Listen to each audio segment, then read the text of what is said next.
കഴിഞ്ഞ ആഴ്ച മൊത്തം നമ്മുടെ ലാലേട്ടൻ കൊണ്ടുപോയേട്ടാ.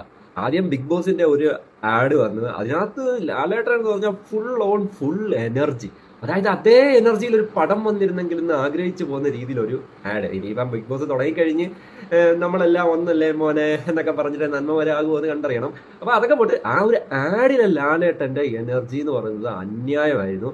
അപ്പൊ അതാ വരുന്നു വീണ്ടും മറ്റൊരു ആഡ്. അതിനകത്താണെങ്കിൽ ഇച്ചിരി ഫെമിനിൻ ആയിട്ടുള്ള ക്യാരക്ടർ അതേ കണക്ക് ലാലേട്ടൻ, അതായത് ഒരു ക്ലീഷ ബ്രേക്കിംഗ് ആഡ് ആയിരുന്നു അത്. പക്ഷെ പലർക്കും അത് ഇഷ്ടപ്പെടാതെ ഉണ്ട്, ഇഷ്ടപ്പെട്ടവരും ഉണ്ട്. ഞാൻ ഇഷ്ടപ്പെട്ടവരുടെ കൂട്ടത്തിലാണ് കേട്ടോ. ലാലേട്ടന്റെ ആ ഒരു ക്യാരക്ടർ ചേഞ്ച് നിമിഷ നേരം കൊണ്ട് ലാലേട്ടൻ ആ ഒരു ക്യാരക്ടർ തമ്മിൽ മാറുന്ന ആ ഒരു സംഭവമൊക്കെ പുള്ളിക്കല്ലാതെ മലയാളത്തിൽ വേറെ ആർക്കും ഇത്ര പെർഫെക്റ്റ് ആയിട്ട് ചെയ്യാൻ പറ്റത്തില്ല കേട്ടോ.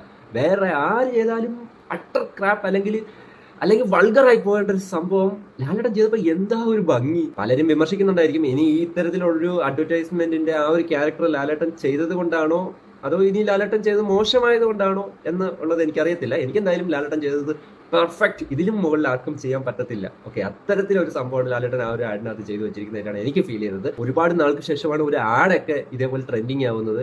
എന്തായാലും അത് കിടിക്കേട്ടോ. എന്തായാലും ലാലേട്ടൻ ഇപ്പം നിന്നാലും ഇരുന്നാലും ചിരിച്ചാലും എല്ലാം ട്രെൻഡാണ് കേട്ടോ. മീശ വിരിച്ച് കൊമ്പൻ ലുക്കിൽ ഒരു സംഭവം വന്നിട്ടുണ്ട്. അതിനിടയിൽ പൂക്കി മോഡിൽ ഒരു ടീസർ വന്നിട്ടുണ്ട് ഹൃദയപൂർവ്വത്തിന്റെ. എനിക്ക് അങ്ങോട്ട് ഇഷ്ടപ്പെട്ടു. പ്രത്യേകിച്ച് എൻ്റെ ബാക്ക്ഗ്രൗണ്ട് സ്കോറൊക്കെ എനിക്ക് നന്നായിട്ട് ഇഷ്ടപ്പെട്ടു.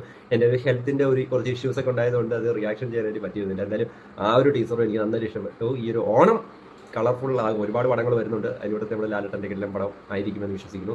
എന്തായാലും കഴിഞ്ഞ ഒരാഴ്ച ലാലേട്ടൻ കൊണ്ടുപോയി.